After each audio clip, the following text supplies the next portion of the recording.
कभी संसद जाने के लिए भारी कीमत तो कभी मस्जिदों में इमामों की तनख्वाह पर कैची।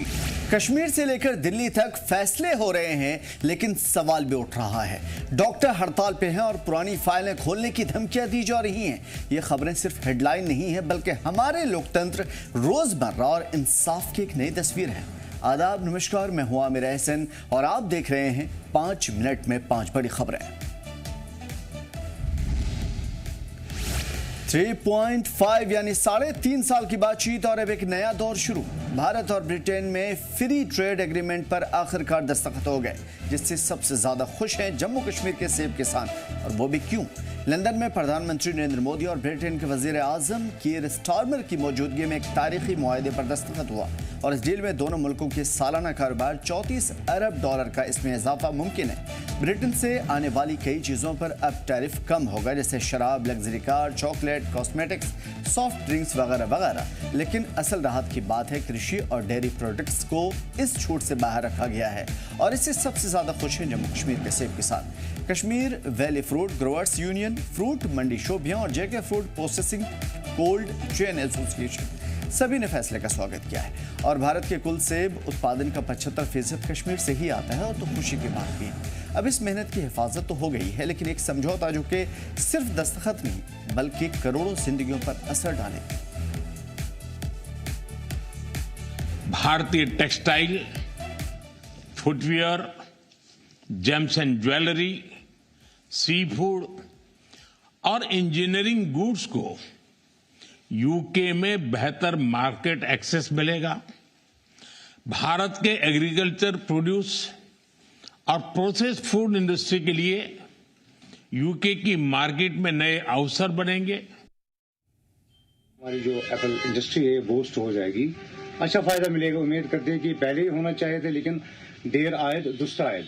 उस पर तो ड्यूटीज लगनी चाहिए, क्योंकि तभी हमें फायदा है, तभी उत्तराखंड, हिमाचल और कश्मीर के फूड इंडस्ट्री को बूस्ट मिलेगा। तो ये अच्छी बात है, उस पर लगना चाहिए।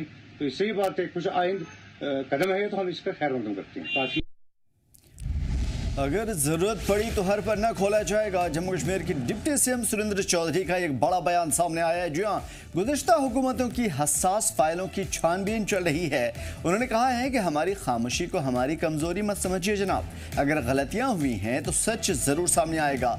चुनावी अमल में पारदर्शिता की बात करते हुए उन्होंने वादा किया है कि गलत वोटर लिस्ट की जांच होगी और हर फर्जी नाम हटा दिया जाएगा।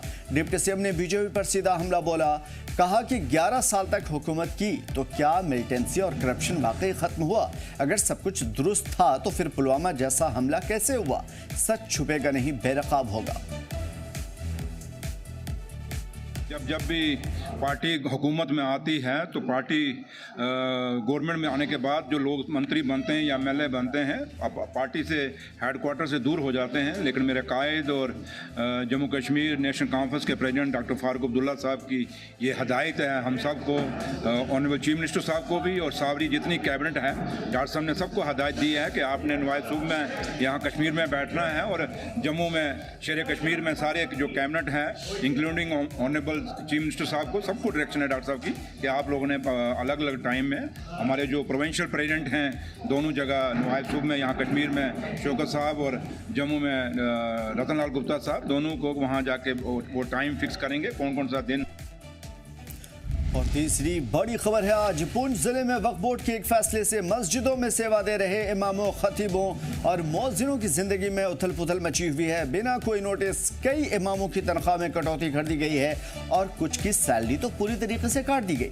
इमामों का कहना है कि हम सालों से मस्जिदों की सेवा कर रहे हैं, नमाज, अजान, तालीम, जनाजे सब कुछ निभा रहे हैं, लेकिन अब हमारे बच्चों का राशन तक मुश्किल हो गया है। क्या हमारी खिदमत का कोई कीमत है?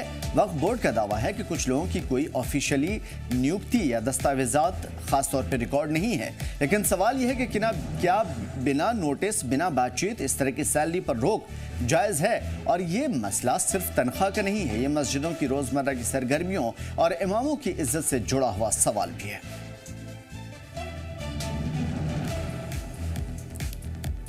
और चौथी बड़ी खबर है, अगर जनता के प्रतिनिधि ही संसद में जनता की आवाज उठाने जाएं तो क्या उन्हें उसका खर्च भी उठाना पड़ेगा? जी हम बात करें इंजीनियर रशीद की। इंजीनियर रशीद भले ही जेल में हो, लेकिन वो आज जनता के चुने हुए संसद हैं। खास तौर पे बारामूला की आवाम ने उन्हें चुना है और संसद भेजा है ताकि वो उनकी बात कहें। लेकिन अब हालात ये है कि अगर उन्हें संसद में जाने की इजाजत मिली है तो सिर्फ उन्हें अपने खर्च पर। क्या इंसाफ की यही कीमत है? सांसद इंजीनियर रशीद ने दिल्ली हाईकोर्ट का दरवाजा खटखटाया है और बारामूला से चुने गए सांसद इंजीनियर रशीद ने कहा है कि लोकतंत्र का हिस्सा बनने के लिए अपने ही संसद में जाने के बदले उन्हें 17 लाख रुपए देने पड़ रहे हैं। रशीद 2019 में तिहाड़ जेल में गए थे। उसके बाद 2017 के एक मुबैना टेरर फंडिंग केस में यूएपीए के तहत उनके खिलाफ मुकदमा दर्ज हुआ था, लेकिन 2024 में जनता ने उन्हें संसद पहुंचा दिया। अब सवाल यह है कि क्या एक चुने हुए संसद को संसद तक पहुंचने के लिए कीमत चुकानी पड़ेगी, वो भी अपनी जेब से? क्या न्याय सिर्फ अमीरों के लिए है? पांचवी बहुत बड़ी खबर। श्रीनगर के एसएमएचएस अस्पताल में डॉक्टर्स पर हुए हमले के बाद शुरू हुई हड़ताल पर वजीर सेहत सकीना ईटू का बयान सामने आया है। उन्होंने नाराजगी जताई।